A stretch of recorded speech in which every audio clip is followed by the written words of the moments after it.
from AM 1430 WBEV. It is time now for today's community comment. Here's your host, Craig Warmbold. Well, thank you very much. And our guest on Community Comment today is the mayor of the city of Beaver Dam, Becky Glewen. Thanks for joining us today. Yeah, thank you, Craig. Good to be here again. Boy, we have got a lot of ground to cover today.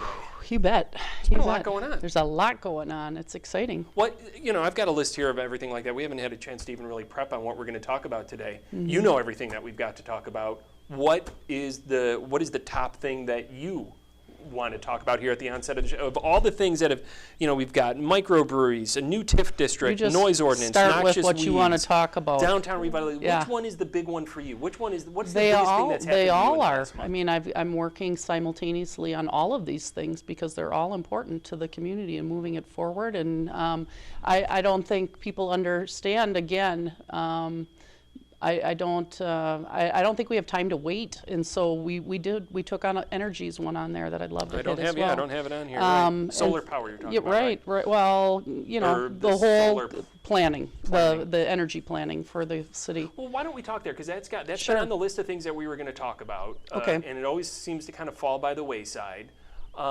And I'll be honest. And I'm with really you, excited about it, so that'd be great. I'll be honest with you, I'm not 100% in the know and understanding exactly what this is. So maybe Sure. frame it for us, start at the beginning. Okay, so looking at some of the projects that we want to happen and knowing levy limits for the city and in the budget constraints that we have, it's really important that we're looking at not only where it's most beneficial in the priorities where we want to invest and make things happen, but it's also very important to look at how we can cost save. One of the biggest ways that cities are looking at, as well as companies and others, is going green energy and looking at other options as far as conservation, as well as, again, creating your own or green energy options. So right from the beginning, there was a grant available through the Office of Energy Innovation, and so we wrote for that about a year ago. $10,000 planning grant. We received that right away. So last summer, we put out an RFP. We were fortunate to have 2 respondents to that. One of them was working with UW Extension, and so we chose to work with them. They both gave the same bid on that process. So decided to work with them. They were just a fantastic partner for that. So we worked with Sherry Gruder, and she brought together, we identified community stakeholders that would also be a part of that process and taking a look at the city, as well as businesses and organizations within our community that would be important for us to look at. So the hospital was a part of the committee, Walmart Distribution, as well as Marine Park, Beaver Dam School District, all of these individuals sitting on this committee. We really identified and looked at the city usage, and that's so important in anything we're doing, is looking at planning first, right? Because we need to know where we're at, so that as we make changes, we're able to look at data and see where we're going and where we need to adjust things or where we're headed. So anyway, the planning process was fantastic, and just identified, which I don't think anybody had a handle on, is knowing that we spend over $1 million a year on our energy usage for the municipality. So looking at that, then how do you start to tackle that and cost save? So one of the biggest ways where you can get a really quick payback, and that's one of the things that you do when you look at this planning, is looking at all the ways to save, and then where can you get the biggest return on your dollar quickest, right? The return on investment the quickest. So one of the quickest ways to do that is to switch to LED lighting. There's a really quick payback on that, and if you look over even 5, 10 years, 20 years, saving into the hundreds of thousands of dollars. So that's one thing that we identified, as well as we already have made good strides with about 10 years ago when they did the biogas generator over at the wastewater treatment plant. We work in partnership with Kraft and use the whey from their byproduct at the cream cheese factory there, and that generates electricity that we sell back to Alliant right now. We have a contract with them that'll end in 2020, and so at that point, all of the energy that we create there will just be our own usage, so it'll still offset a lot of what we use. So. Tangent there. Right, right. So one thing to look at as we continue to move forward, you know, there are more options for individuals, communities, businesses, and such. So energy prices continue to rise, and they will continue to probably rise more and more because electric companies are seeing a loss on their end, and so they're raising prices. And so we're going to look more and more at how to like I said, create our own or make up for conservation to bring those prices down, because we're going to see that continue to rise in all projections that we're looking at anyway. So anyway, you know, put a plan into place, and now we have a couple of projects that, again, because we put the plan into place, that makes us ready for grant opportunities. And so halfway through that process, there was a grant available for a solar project. And so we had the opportunity to write for that. We received that. That was a $62,000 grant that we received for a solar project on City Hall, the fire department. And again, offsetting, if we change to LED lighting, bring down what we're using already, then use solar on top of that, it, you know, it creates a much bigger savings for us. So then another project over at the wastewater, or I'm sorry, at the Watermark, and changing out lighting there too. So we are looking at how to fund something like this, and actually there are groups that look to do that, and they work with outside investors that they can take advantage of the federal tax credit that's available to individuals. So cities can't take advantage of that federal tax credit, but these individuals can. And so there are organizations that work to connect you with groups like that, or individuals, and so they purchase the other piece of the solar piece first, or upfront the cost of the LED lighting, and so they get the federal tax credit, and then we're able to save costs on energy right from the get-go, and after so many years, there's a buy possibility, and so, yeah. So we have $10,000 grant that you get last year to study things. You Right. study things, you Yep, get yep. the information back, and part of that then is applying for grants to try to make some of those things Yeah. happen. And you've gotten one grant already, $62,000. So what exactly is that going to do at City Hall? So that'll put a solar panels on City Hall on the rooftop, because that's a older building. It is something that can sustain a project like that. So like I talked about, switching out lights to LED, that's a quick buyback or buy payoff. So it only takes 3 years as a turnaround to get your money out of what you invest. A solar project takes a little bit longer. It's more on a level of 8 to 10 years. But working with a third party piece, that's how, you know, we don't have to put the money up front. And Are these local entrepreneurs, these individuals that Could you're be, talking about? could be, They but just be anywhere in the can be. world. But we put this RFP out with, again, working with UW Extension, we put the RFP out to have all those projects bundled, and then to work with those companies on changing out the lighting to LED and the solar projects. So it's two different companies. They need to work with a third party in finding this financer, right? And that's the RFP process that we have out right now. So then we'll be looking for who sends that in to us and is interested in doing that. So we've had a lot of interest already with organizations contacting us. And what's the city's buy-in on that grant? Is it a matching grant? The $62,000 is no, it's just $62,000. Straight up dollars, yeah. Would it cost more money than $62,000 to put Yes, solar it's about panels on? $220,000. So that's what $220,000? for Okay. the entire project on City Hall Fire Department. So that's where the third party comes into work there. So they fund the part that's not paid for through the 62. Just people magically in the world are going to People that have magically fund people that have money, and $140,000. people that are interested in investing, and they make money through the federal tax credit. They make money through the tax, so that's their incentive. Right. For that And 140. usually they're individuals that like to see moving toward more green initiatives. Progressive kind of individual. Sure. Are they made whole, or is it, is it something that? Generally, yes. There are cases where, there are individuals that donate the portion that's left, just certain types of things. So Okay. they can be. So it's also, it's a grant and another grant from Right. individuals. Right. Yep. And Yep. will the city wind up paying anything? In the end, to receive the, so again, the buyback, or when you start to realize more of the cost savings is out, 8-10 years, that's when the city would see could see at that time a purchase of that, but it's at a reduced cost, and would see the payback very quickly at that time, rather than the 8 to 10 years. You'd see the payback, within the 2-year time then. And you would be buying it from who? The entrepreneur, the Yeah, philanthropist? the entrepreneur. Yep, Okay. yep. So as a part of all of this, right, the city, we had to adopt, and that was unanimous. We had to adopt the 25 by 25.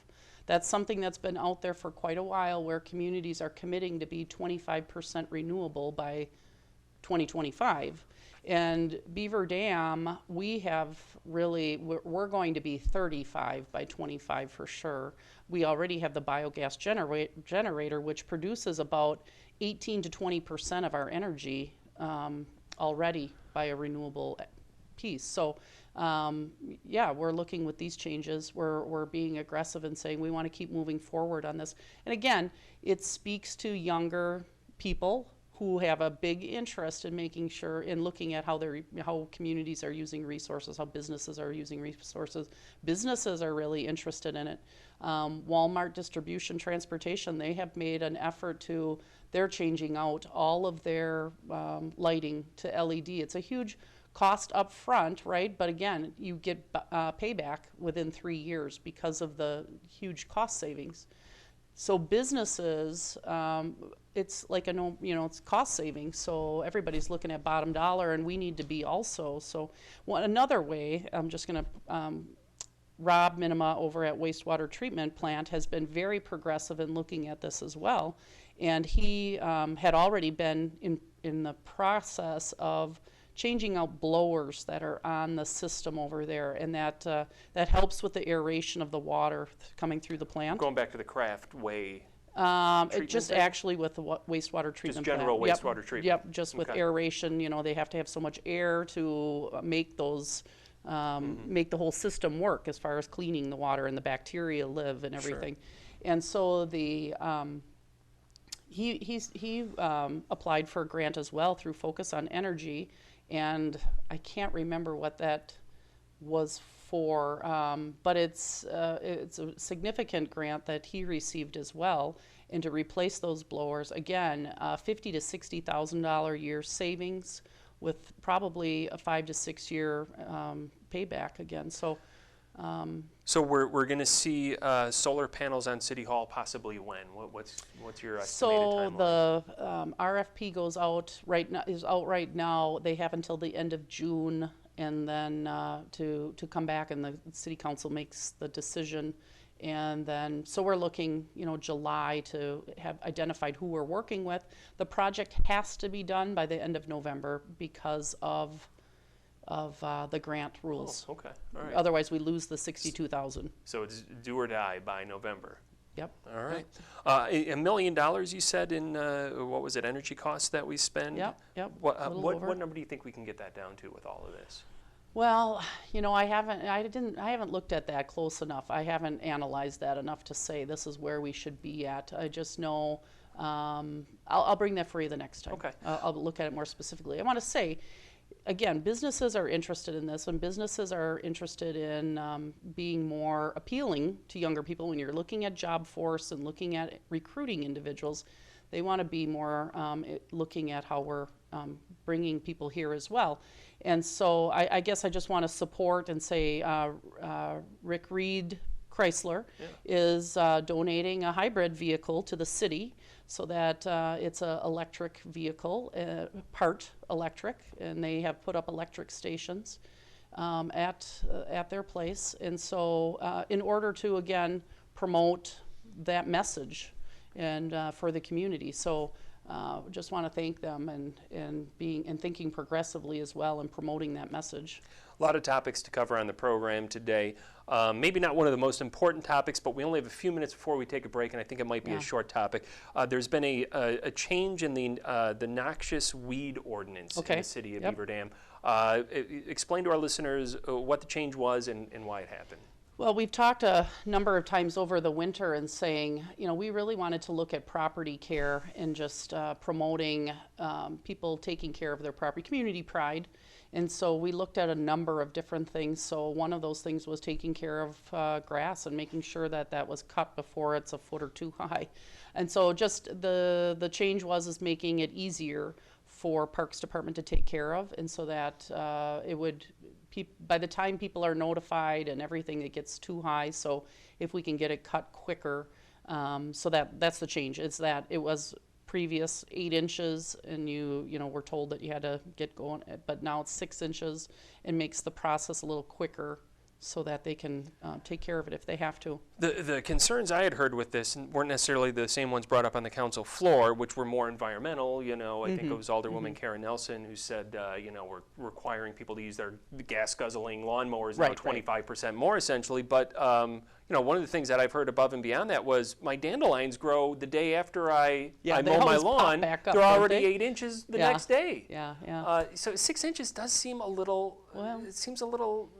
I don't think so. I guess. It seems like an anti-dandelion ordinance, if that makes sense. I mean.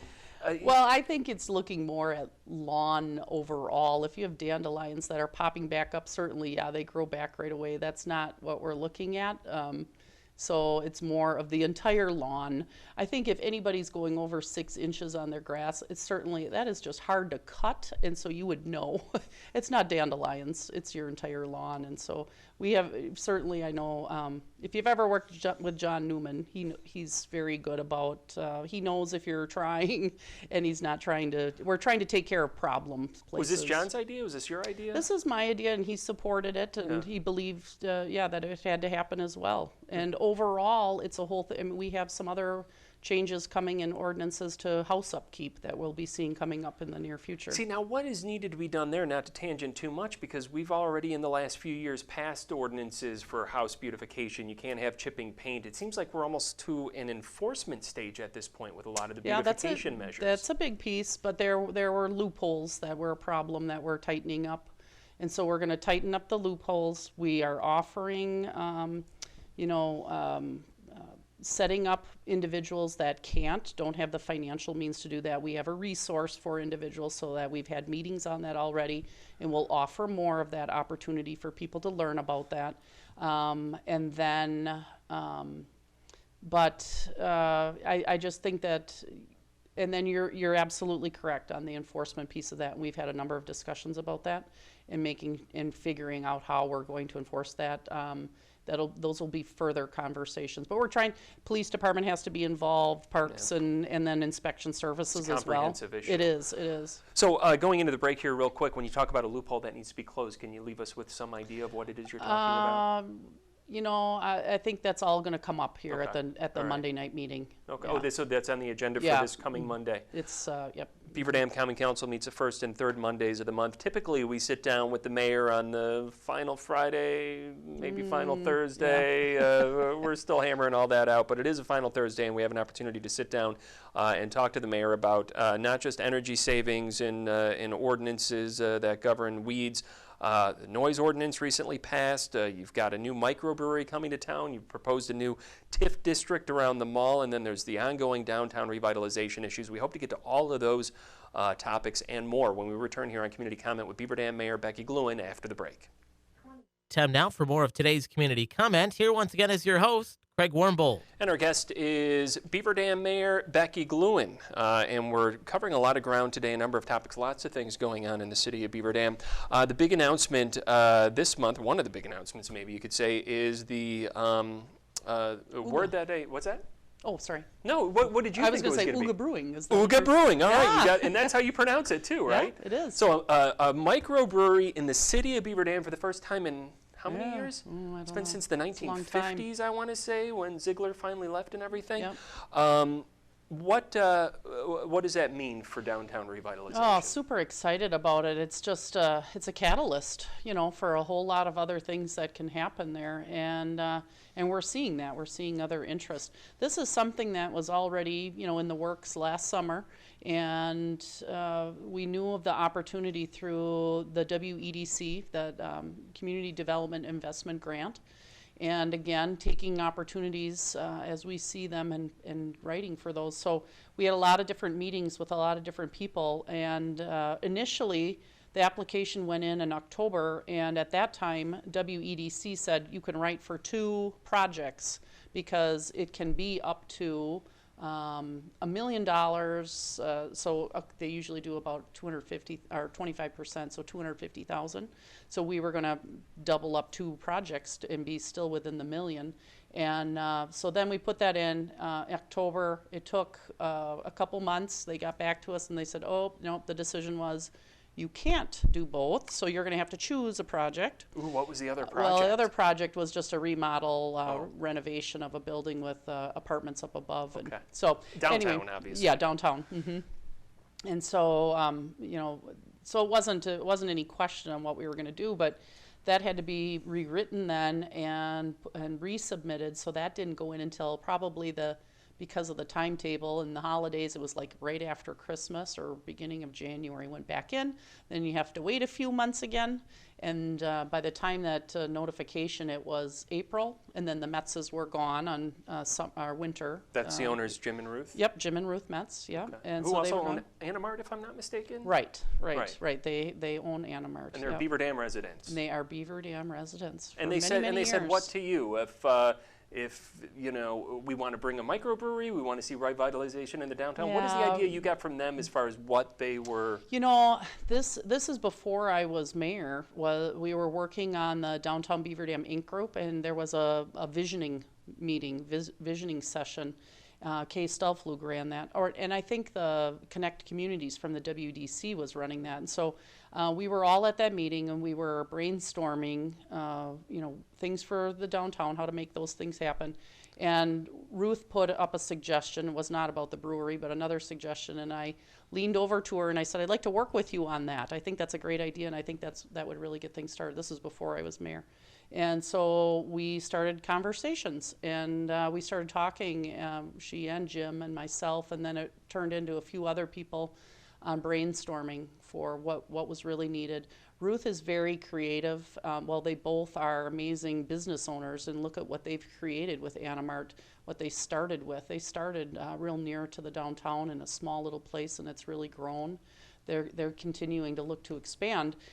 So anyway, they have a lot of know-how, and they were very interested in saying, we raised our kids here, and we see that downtowns are really important and places that we visit, and we want to be a part of that. And we had a lot of excitement with what we were talking about, and they are right. They're talking about all the right things, and we're So anyway, it's been a fun process working with them, and Ruth has researched a lot about what are some essentials for a downtown that really make it attractive. Well, we already have that community theater coming down there, and the day that we announced the Uga Brewing, I had put together, my announcement speech that I wanted to share. And so I started saying, Uga Brewing's going to join this business and this business and this business and this business. I kept going, and I was at 17 businesses that are really good, strong businesses downtown. And then I thought, well, I can't list all of those because I'm going to miss more, because I could think of 10 more. And so we have a very strong small business, and I encourage anybody to just drive around and count all of the businesses down there that are doing really well. And so it's just a matter of, if we put a few things together, and I think what we're doing is just doing a smart way to look at it. And then everything that I have read as well is looking at your anchor places, and where are you the anchor places that you need to look at and have a really strong business go in there. And so that's one of the reasons that the Steinkraus property on that corner there, that used to be on Ryan Catafia Way. Ryan Catafia Way right there, or it is on At Ryan Center. Catafia, and yep, and Center.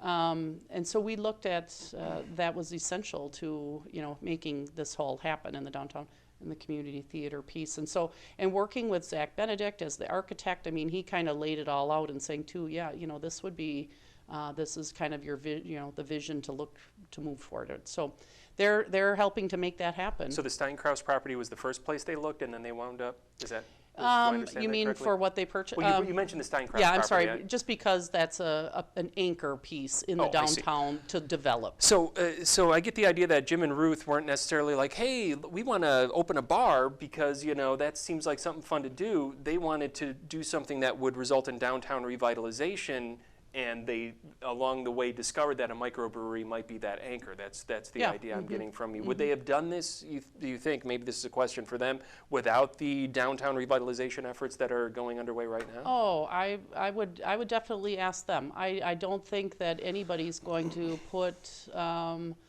that much time and effort into something where it's not going to be met halfway by the community. So when are we going to see the first beer poured over at the Yeah, I think, Uga Brewing well, Company? I think Jim kind of had said, they were kind of looking towards sometime in November, but never. Of this year. Not knowing, if that timetable is going to fit or not. So for sure by next spring, I'm sure, but I think they were talking November. And we got a caller hanging on the line, but one more Okay. question on this topic, and it's part of the broader revitalization topic that will likely continue. So explain this WEDC grant to me. What is the grant looking to? Is it looking to invest in downtowns? Yes. What do they want out Yep. of? Yep, That's what they're specifically for downtowns. It is. Okay. It is. 920-885-4446 is the phone number if you've got a question for Beaver Dam Mayor Becky Glewen about this topic or other topics. Though we are kind of on the downtown revitalization topic, but still feel free to chime in with any questions that you may have. We'll go to the phones and say good afternoon. Welcome to Community Comment. Hi, I'm wondering what South Roosevelt Drive, what's the status of that, or the planning to repair that? It's kind of like a minefield. The what? South Roosevelt Drive, I think. You Yeah, said, sir? south of Park Avenue. Yeah, is that on? That's on a CIP somewhere, isn't it? It is. So because of the CIP increase that we have, there are a number of roads that are still in play that will be worked on this summer, but it'll be later summer, beginning of fall because of that later timetable that we were on.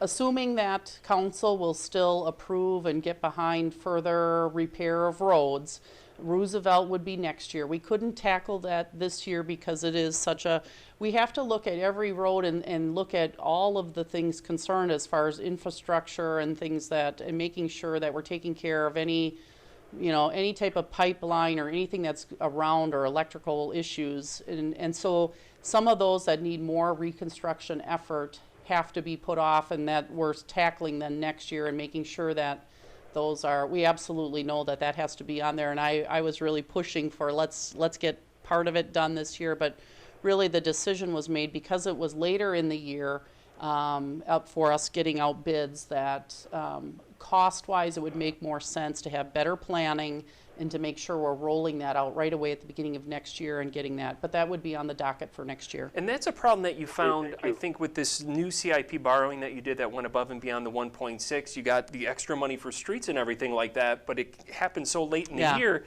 that you couldn't go out to bid necessarily this year. All the construction companies were busy. Yeah. So is that something that we're seeing on other street projects too, that a lot of the borrowing that we did for this year might be directed to street projects that happen next year? No, I would say that the borrowing that we did this year, we just had to look at roads that would not require any type of extra infrastructure, right? They're just a mill and grind, whatever, and redo of them. You can't redo So a lot of the mill and road. overlay, a lot of Correct. pulverize and repaving. That's But exactly the right. complete street reconstruction stuff Right. that was approved this year, that's being targeted for next year. Correct. Above and beyond the 1.6 minimum that is outlined in city ordinance for next year. Assuming that goes ahead. Assuming it's and I'm approved by sure, the council. I'm feeling like that will, yeah. And I believe Roosevelt, as the caller was talking about it, I think that's been bumped down a couple times now. Yeah, it's time. Yeah. It's definitely time. Thank you very much. And there are a few more on that. Yeah, thank you for that question. That's Thank you good. for that call. I believe we have another caller hanging on the line. We'll go to that second caller and say good afternoon. Welcome to Community Comment. Good afternoon. Is there a city ordinance for dead trees on properties in the city? I think there should. An pretty ordinance, Sure there is. if they're on the boulevard, if that's what you're talking about, those are city. That is city owned, right? Right. I think you may be talking about private properties. Oh, having a tree on your private property. A dead that's tree. dead tree. Yeah. Like how long can you keep it there? Yeah, I don't know, to tell you the truth. I mean, I'm sure there Question must be. for John Newman, maybe? Yeah, right. Next right. month? Next All month. right, we're writing that one down for next month. Dead I'll trees. check it out. And you know, I think I know. I don't know if we're talking about the same tree, but I did just walk my dog yesterday and saw a dead tree on the property. I'm like, that's been there for a few months. Yeah. You know, what's... Well, and part of it too, I mean, it is busy. I know I've seen some as well. And I even had last year where I had a tree in the front. Unfortunately, I was crushed. I hate to lose a tree, but the tree blew over in the wind, and by it took a while for it to get accomplished, just because of all the line of all the work that's got to be taken care of. So Sure. It could be too. So excellent question. 920-885-4446 is the phone number if you've got a question. Generally, kind of going back to this idea of downtown revitalization. We talked about the microbrewery again. Uga Brewery, that's coming. Downtown revitalization in general.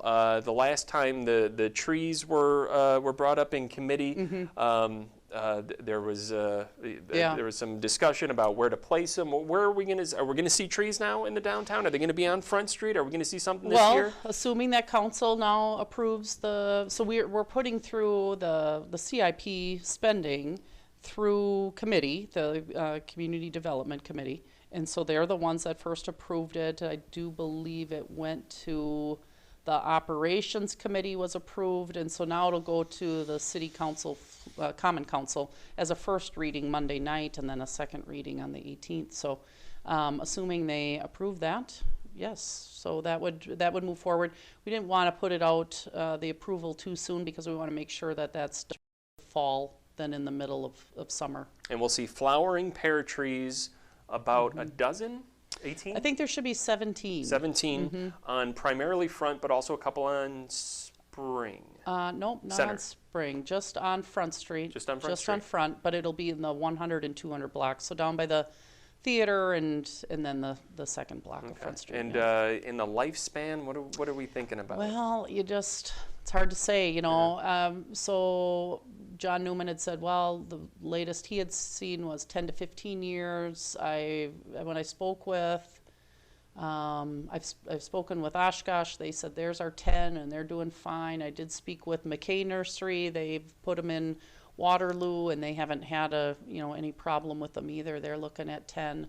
So I hope we're going to do make it the best conditions possible for them, and certainly we want to make sure that it's successful. And then you're configuring planters and garbage cans and coming Right, up with and benches. and Yep. things like that.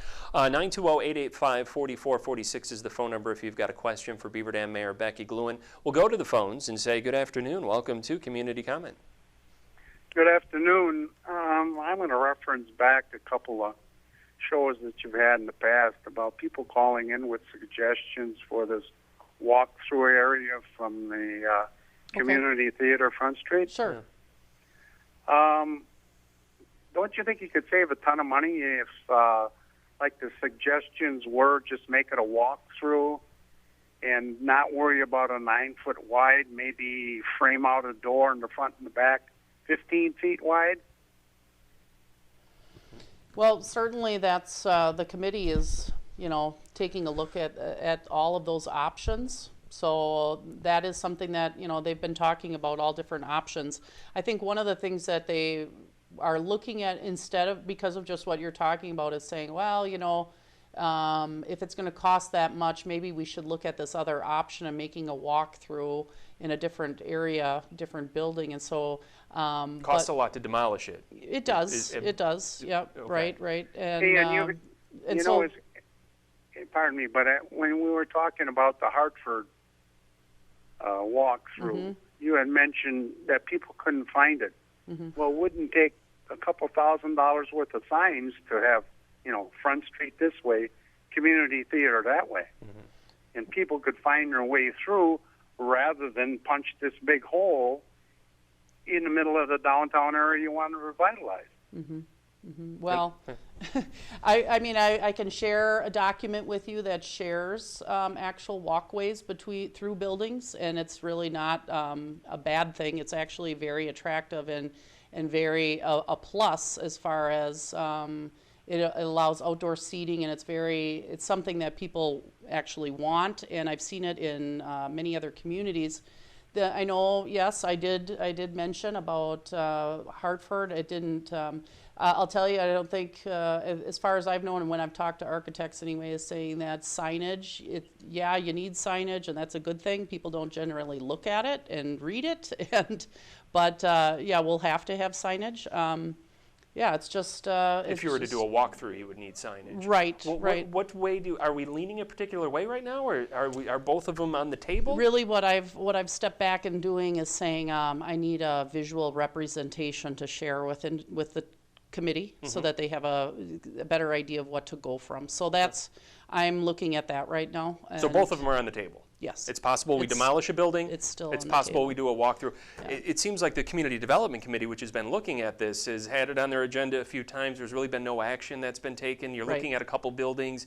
You haven't really narrowed one down. Right. You may be working with a property owner that wants to give it to you. No. No? No. Okay.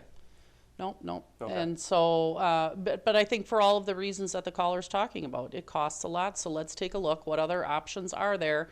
We still want to look at the vision, what's best for the downtown. So sometimes, that option one option may be better than another because of the thought of it might be better for business or better for the entire, vision for what we want to create. But all of those things are on the table yet. Yeah. So. And it seems like both plans have support. I know the first time I heard that, Beaver Dam Chamber of Commerce President Phil Fritchie brought up the walkthrough that the caller is talking about. Right. And then I heard from elsewhere in the committee that it might be a zero-sum situation. It might be 6 of one, half a dozen of the other as far as costs are concerned. Right.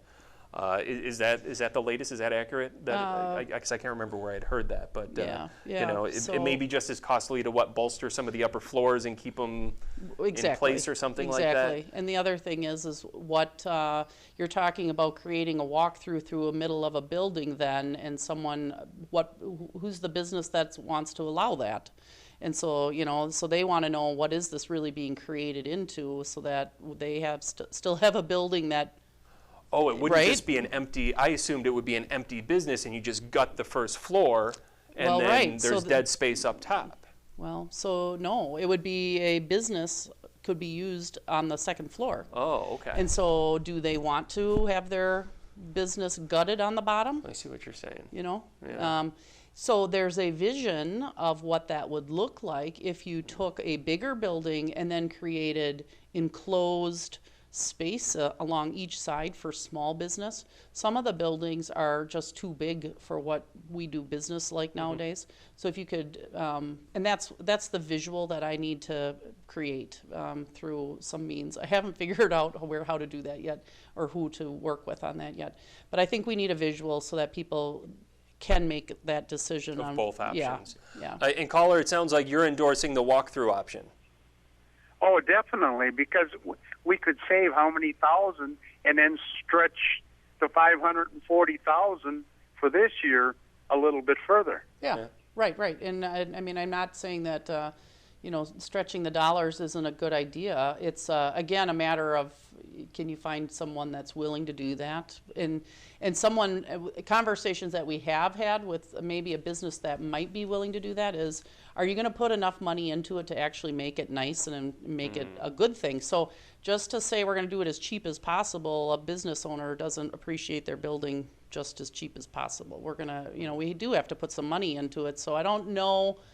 What you're saying is how much we would save. We might save, and that would be what we'd have to look at if there is a cost savings, of course, but we're not going to save, it's not going to cost a couple $1,000s. It's not going, But it seems like the cost of tearing that building down, I mean, to tear the buildings down around ER, and make sure the walls were preserved was incredibly expensive. Yeah, it and is. then, not to mention, do you think that would look good? It seems like to me it might look like kind of like a missing tooth if you've got a building missing there right in the middle of the 100, No. 200 block of Front Street. No, I've seen it. Yeah. I've seen it. Yeah. So And that's why I think we need a visual so that people Yeah. can see it, because I've seen it, and it is not. It can actually be quite an asset. Yeah. Okay. Yeah. All right. Thank you But for that. it's a great call. Thank you. Thank you for that call. While we're on this topic of downtown revitalization, just another point or so I want to bring up. There has been changes to the facade improvement grant program. Maybe it might be something that downtown business owners, if they haven't heard about it already, Right. and our listeners who aren't familiar with it, you might want to mention Right. what the changes are and how that may impact. So Front Street businesses can see a 50% match now, up to $10,000. We've had a facade improvement program for quite a while, but the funds were depleted from that. So this is putting some funds back into that, and it was encouraging Front Street to make some of those changes. And then we have people that are interested. It just might not work out in 2018. There's just, again, the planning piece generally is something that people need a little bit longer to. They still have to incur 50% of the cost. So, and then backsides of buildings were included. That's something new, and that's at a 33% cost, I believe, coverage. Yeah. And what is the thought process there? You got the new community theater going in, and you've got that alley back there, and a lot of those backside buildings are. It's really to encourage the backside along the river. Along the riverside. Yeah. So we're seeing a lot of improvement along the river already. The Rotary Park has done a really nice job there. American Bank has committed. They have committed to taking down their shed behind their business, which I think they're pretty close to having that taken down. They'll take that down, and then they're creating a really great outdoor space for their employees, but will also be able to be accessed by the public. So I think people will be very pleasantly surprised by that as well. It's a huge business partnership there on that with the city. That's right next to the bathrooms back there. But anyway, so that space along the backside is part of the plan for eventual as well, is to create space along the river for more community space. And so the backsides that's a part of it. Yeah, the backsides on the river, but also the backsides on the alley that faces. Yep. I don't even know what that where the community theater is. I think is the best way. Facing Maple, essentially over there, and they would be eligible. And they're part of eligible as that well. and everything like that. And that's already been approved, and they can start applying it Yes. now if they want to, though it may Correct. not happen right away. And then finally, kind of a carryover from our conversation from last month, we had a caller that questioned the voting on the part of alderpersons who may have a work interest or a spouse who's got a work interest in the downtown, and they're voting on some of the downtown revitalization funding. Right. The caller suggested that they should be abstaining if they have a spouse that would have a business that could benefit. You've done some research, as I understand it, with who was it? The League of Wisconsin Municipalities? Right. The League of Municipalities. We have access to, besides our own lawyer, Attorney Schacht, who had looked into this extensively, and I also did speak with the League of Municipalities lawyer, one of the lawyers down there, and got input from that individual as well. But and absolutely, an alderperson or anyone with the city political person cannot directly take a direct benefit from securing a substantial piece in any type of benefit from themselves or spouse on city types of funds. That's a state statute, but there is an exception to that statute that does allow that if there's a benefit, for instance, any alderperson that would have road construction done, repairs done in front of their home, could see a benefit in value of the neighborhood if they had a terrible road and that improved the neighborhood by improving the road in front. They could see that as well, that they wouldn't be able to vote. But the exception then to that rule is that as long as everyone in that area is experiencing the same type of benefit from the change. So your neighbors are seeing the same benefit, then there is no conflict. So basically, to say is that a downtown business owner, if there are other businesses benefiting the same, then there is no conflict as long as it's not above or beyond than other businesses. And that kind of actually answers the other question that came up, I think, when this was brought up, and that was, does an alderperson have to abstain on a road project that their house is on? Exactly. And the answer, according to the League of Municipalities at least, would be no. Right, exactly. And I would say that no one can tell anyone how to vote. That was also made a point to me from the League, and that no one can be told not to vote. I think what is a benefit is to say, and the League agreed, is saying that both alderpersons that the individual questioned the last time, both of those individuals have sought out legal counsel on that, so that they got counsel in saying, what do you think on this? Do we need to abstain? And legal counsel said, no, this is the exception. We feel that you're in the right of that. And so that helps their case as well, and just saying, certainly we want business people to be involved in our community government. And so to say that anybody couldn't get involved in government because of where they'd see any type of conflict would just put everyone out. At the same time, the Community Development Committee, which under your leadership has been meeting quite a bit, as opposed to the 2 or 3 times a year that it had been meeting prior, primarily tasked with downtown revitalization and TIF creation now and things like that. We've seen 2 members of that committee who were newly appointed by you, who work in the downtown, who questioned whether they should be on the committee or not, and said, well, we're going to have a lot of committee things coming on. Maybe we should get off the committee. But that, at the end of the day, that's not what they decided, because they decided what? Right. So again, they, and I honestly, I was thinking, oh, this will be great. We have to I want oversight on those downtown funds. How are we going to do that? Council President Ballwig had suggested, well, why don't you run it through the CDC? And I said, yeah, that's a great idea. So I did that. And thinking about, okay, it's time to kind of, again, look at new leadership possibly, and then nominated the 2 individuals to the committee from that own or are part of downtown businesses, and then realized, oh dear, that maybe that wasn't so smart. But after the fact, they had both said, we know that there's a lot of other things that'll come before us, just like the TIF issue yesterday. And so we feel comfortable in abstaining when we know that anything is, votes on the downtown then. And so that's kind of how we But it seems like, based on what you were telling me from the League of Wisconsin Municipalities, they shouldn't have to abstain. They would not have to, really, because, you're correct, unless they were financially gaining more than someone else. But I think, again, it's up to each individual if they feel uncomfortable type of, thing that it's getting a little bit too close. Now, their businesses are directly on Front Street, which is the priority for the city right now. The other business that we're talking about with the alderperson that has the business on South Spring, that's a little bit removed. We're not identifying any funds for South Spring at this time. In the future, we hope to, but right now it is really focused on on Front Street. Community Development Committee, again, focused a lot on downtown matters, but not only on downtown matters, as the Beaver Dam mayor had stated just now. The development of a new TIF district is also part of that, and that's not in the downtown. That's closer to the mall. We're going to talk about that issue, but we do have to take a break first. We'll be back in just a few minutes with Beaver Dam Mayor Becky Glewen. Time now for more of today's community comment. Here again is Craig Warmbold.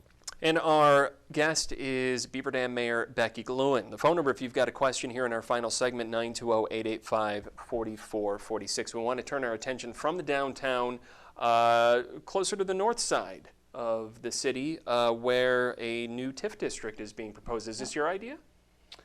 This is, it's a collective. I would say that Trent Campbell and our economic development director and John Summers and myself have had a number of conversations regarding this whole piece, yeah. TIF number 8, which would be around the mall. It's not just the mall, it's parcels around there between Industrial and North Spring and 151 and Saipa Boulevard. What's the driving force? What is the reasoning The behind reason this for the creation of a TIF? TIF, right? You're not creating a business park. It's not a blighted area necessarily. Right. So, I mean, if anybody doesn't know, the outlook for box stores is not good. And so with losing Boston... Nationwide, not just here. And Boston store was successful here. It was profitable. So we just want to put that one out there and just saying, you know, our community did support that. But to have an anchor store leave like that is of concern. Right. Simply because all of those businesses in the mall are, the other businesses are tied to the anchor. So they set up contracts based on knowing that, hey, we have this big anchor store here, and so we are good with, we're here, and they're kind of tied to that. So the anchor store leaves, and the anchor store can leave and get out of their contract because they file bankruptcy. The rest of the businesses then, while we feel like business is still very good there and that we're not, you know, maybe real concerned at this moment, they can leave their contract because the anchor store is not there. And it's not easy to necessarily find box stores right at this time that are willing, you know, and it just gives us an opportunity and to make sure that we're making that a viable area as well. Certainly for a community our size and that we service the whole county, I think is special because we do offer a lot here. And people look for that here across the county. We have a lot of individuals that frequent Beaver Dam because of that, and so we just want to make sure that that it doesn't fall into blight. And certainly, there's the backside that has never been developed yet. There's a lot of property in there that still has a lot of potential. What does that mean? I keep hearing that in committees. The backside hasn't been developed. The backside of the mall? Yeah, the backside of the mall. There's a ton of space of just green space. You mean? No, I mean. Business. Because they the closed the front mall, side, so they could put more in the back stores on the back side of the mall, or redevelop it for some other purpose, or if there's some big thing inside of there. Sure. I mean, some of the reading that I've done on malls that have totally failed is that they repurpose the mall completely for indoor skate parks or things like that. And so I don't know. I'm just saying on that back area, could it be used? And so so that's the thought. And we just want to we want to be proactive. I don't think our community wants to see that fail. So you've got TIF number 8 is in the works for that area. It wouldn't just target the mall, though. Right. So let's just say this gives us options. Just because you TIF something doesn't mean that you're going to use funds to incentivize.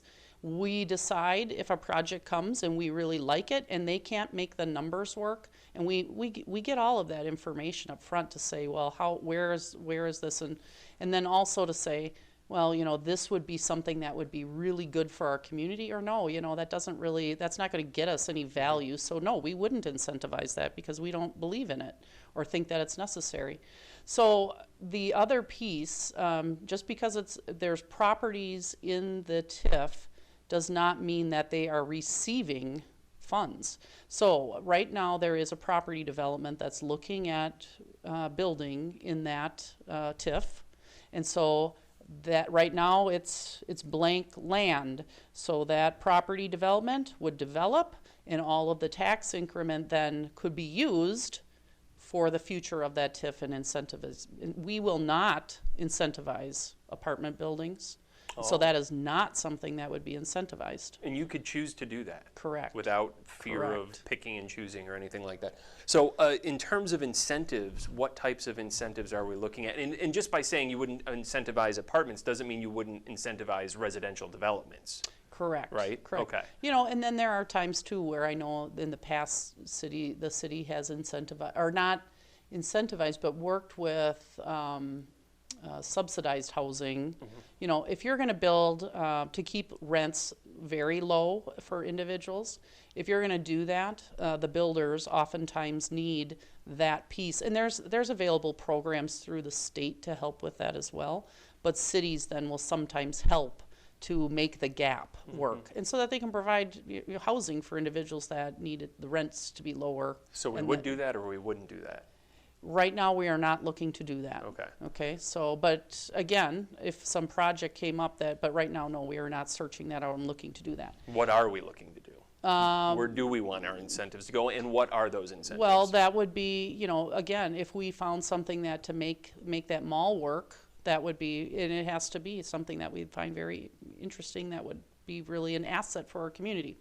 Part of the discussion then last night was a hotel, and that is a broad discussion that we've been having for the past year with multiple individuals on talking about this hotel need. Prior to myself, so I did not experience this, was not a part of it, but a part of the city 10 years ago. We did experience a developer two developers actually that were vying to put up an extra hotel here, and they were both kind of in the competitive stage of being who was going to be first. That's how competitive it was, and it got to a very close point, and then all of a sudden everything tanked in 2008 with the Great Recession. And so everybody pulled out, and they were not going to put in so they decided not to build. Now we're seeing a hotel that has not done well, which is our Quality Inn over on Park Ave, and so that formerly Best Western. Correct, and that has because they've lost name. They were Best Western, now they've been downgraded, and so we have been meeting with them to try to get that back up to the quality that we need. So where we were previous is at 3 hotels with the possibility of a 4th. Now we're at really 2 hotels, right, and one that's not performing well. And so we have had a lot of just businesses say, you know, we bring in people every week, every day. We have to, if the hotel is full, you know, they have to send them somewhere else.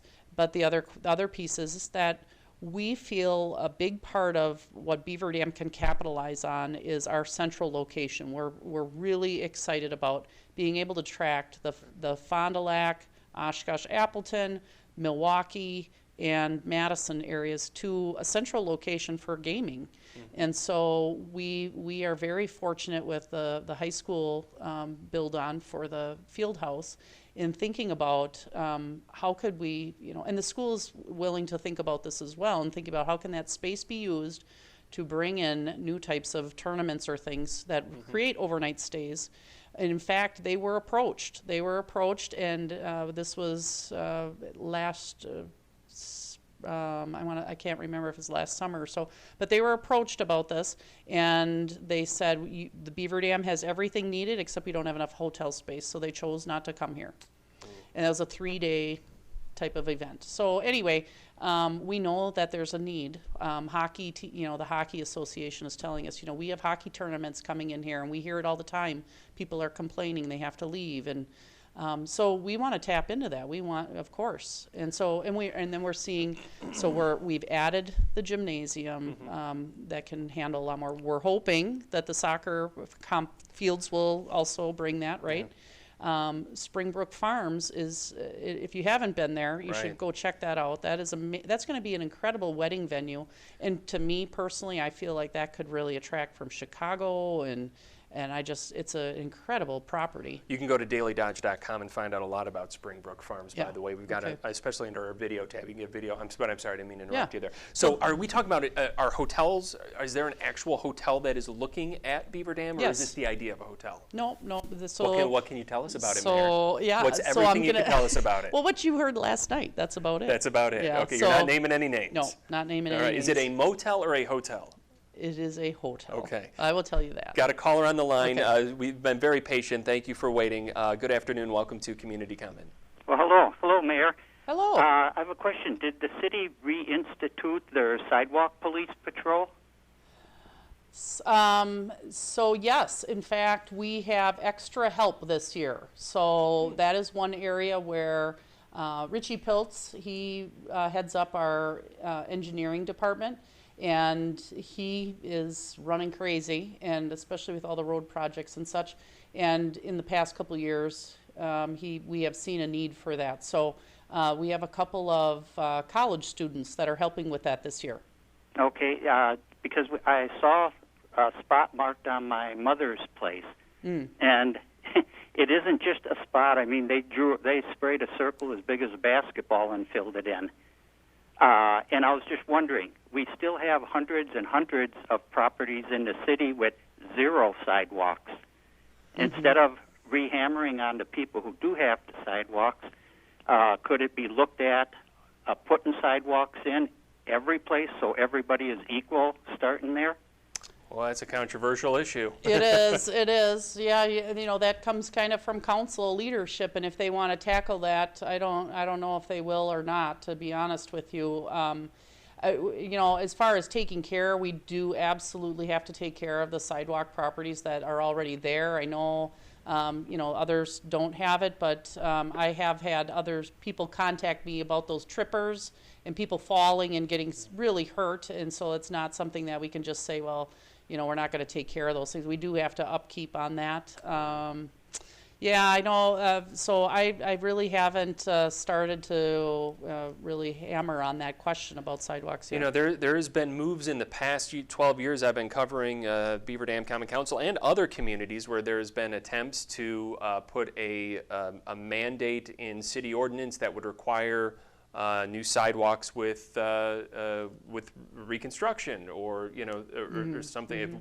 New sidewalks where there are no sidewalks before. Do you get a lot of blowback especially from people that live on those streets? You know, you're talking about as much as replacing a sidewalk. You're talking about as much as it is to put a new sidewalk, and that's a lot of digits. But when I was actually going through that election campaign time, I spoke with a family that said, you know, we were really upset when we were told we had to put in sidewalks during this. They were redoing the road, and they did have to put in sidewalks, and they said, we were really upset about that and taking on that cost, but we are so glad that we did now. And they really appreciate that. They have a granddaughter that comes over and rides bike up and down the sidewalk, and so I think, you know, of course, nobody likes to add that additional, but sometimes that's a good thing too. Yeah, from an ADA perspective, right, from a kid's perspective, you know, it opens up a whole can. I want to ask you about Lakeshore Drive while we're on this topic, but I don't want to open that can of worms. Yeah, no, don't. Are we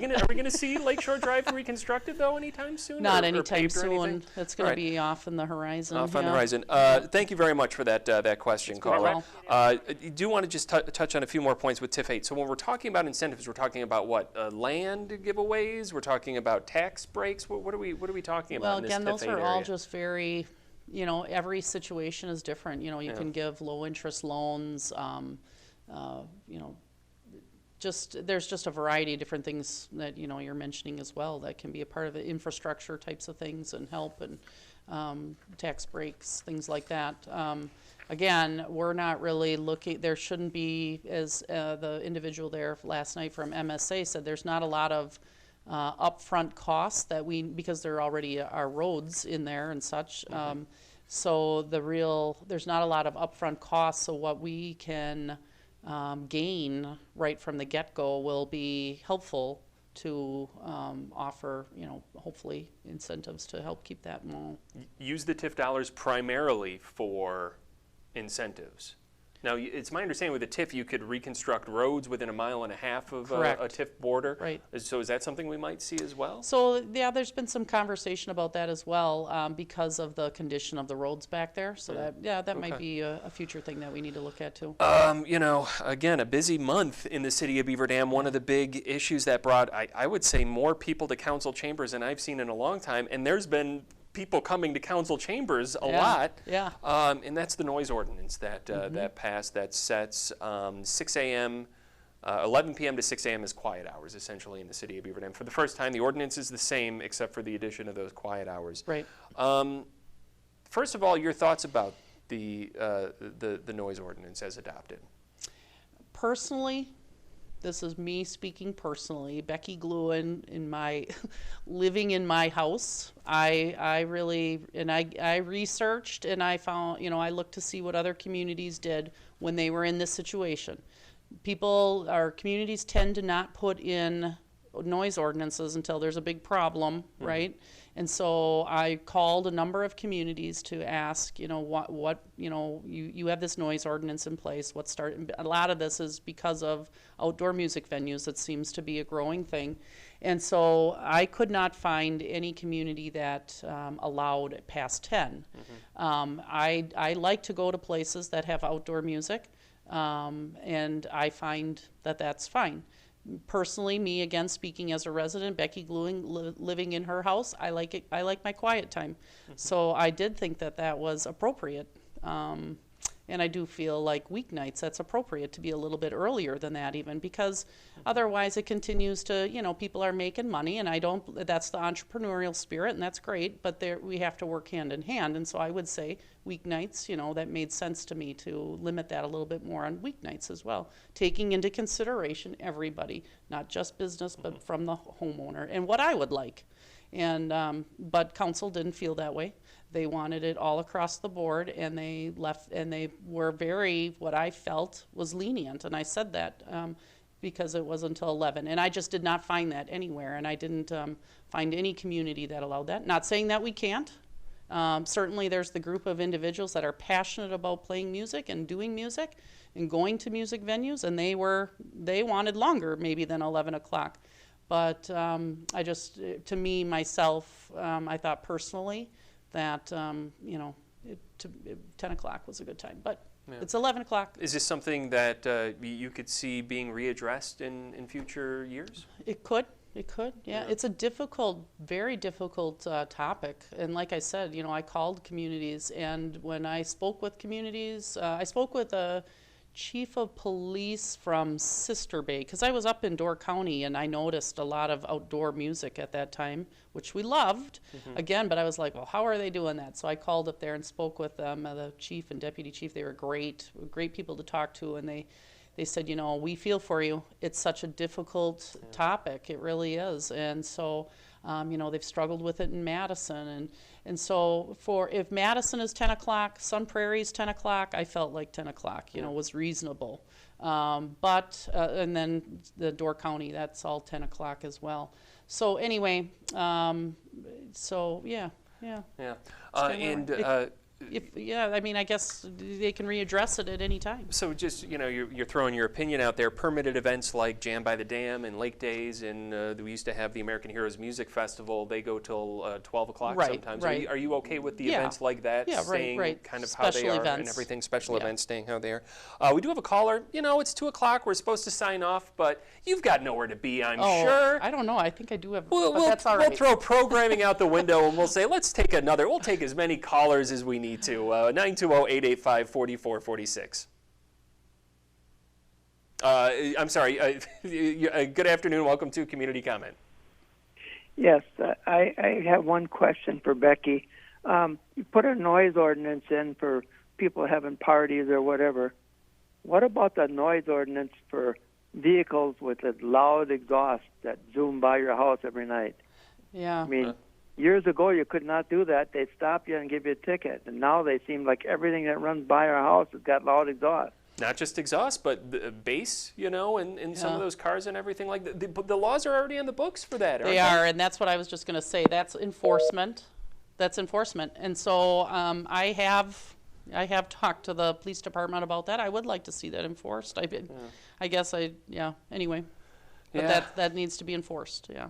Right, but then, not to we have that. the elephant in the room, we are now the official launch site of the Nation of Patriots, and you've got hundreds and hundreds of motorcycles coming in, and sometimes motorcycles are some of those. Yeah, definitely. When you talk about some of the loud exhaust and everything like that. Yeah, I know. I guess that they're built that way. I don't know that someone could argue with me. Then on you got a that new too, microbrewery coming in. Maybe they want to play music outside. What they do will. Jim and Ruth think about the noise ordinance? So many questions we have to ask. ask. They will, and that's why you get paid the big bucks to sit on council. Yeah, that's true. And take a political position. Yeah. I believe it. What is it, about $300 a month now to be an alderperson? Is that what it is? Yeah, and with the meetings that we continue to have that get longer and longer, it seems like there's not as much compensation. But so I give everybody a lot of credit. They're not easy conversations, and you know what? We're making change and we are moving things in a different direction, and so maybe that brings more things to the forefront, and that we want these kind of conversations. How wonderful it was to have that many people involved on both sides. Right. We want to see that from local government. So. Right. Yeah. We really did cover a lot of it. And I've still had more on my list. We'll have to save until June. And we want to thank our callers for calling in today with great questions. Thank you very much. Yeah. This is a program that will be going up on Daily Dodge in audio form. Also, even though we're not live on video during the program right now, the video of this will be up on Daily Dodge under the video tab as well, because I'm sure people want to see me asking you questions. That's a big part of this. And you nodding, yes. But thank you for being a good sport with all this while we're in our experimental phase here with our new television wing of our media metroplex here. I think it's a great way to connect with more people, right? And we should be doing that so that more information gets out properly, and so that is good. But hey, I got to get over to Rick Reed, because I'm meeting John Summers over there for that donation of a hybrid vehicle looking at electric to start our conversation here in our community about Please don't tell me you were supposed to be there at 2. I was. Oh, and I let it go Rick. For you. My bad. It's all on me. It's Brent. Brent. Oh, of course. What am I talking about? Brent. Yeah. He's only here like once a week. I serve on multiple committees with him. But that being said, it's been great sitting down with you today. It looks like we're going to be doing one of the final days of the month each month, at least through the end of this calendar year, whether it's the final Thursday or final Friday. Right. I think we're the final Friday next month. And I think I'm trying to squeeze in a vacation. I try to get away every now and then if there's an open, but I'll look. So sometime in the next 4 to 8 weeks, we'll look forward to having Beaver Dam Mayor Becky Glewen back on the program. We've got a couple issues that we want to make sure that we readdress next time that we've made note of, and plenty of new topics, I imagine, that we'll have on our plate as well. Hey, these are not the only things we're working on, so that's exciting. Beaver Dam is coming around here, and we'll be bringing out at the end of the month here our new branding and website coming in July. Oh, is that right? Okay. Yeah, fun stuff. So excellent. A lot on the horizon. Yep. In the meantime, want to thank Brent Reed for letting the mayor be late to the big handover of the keys for that hybrid vehicle, and do want to thank Beaver Dam Mayor Becky Glewen for joining us on the program today. That is going to do it for Community Comment.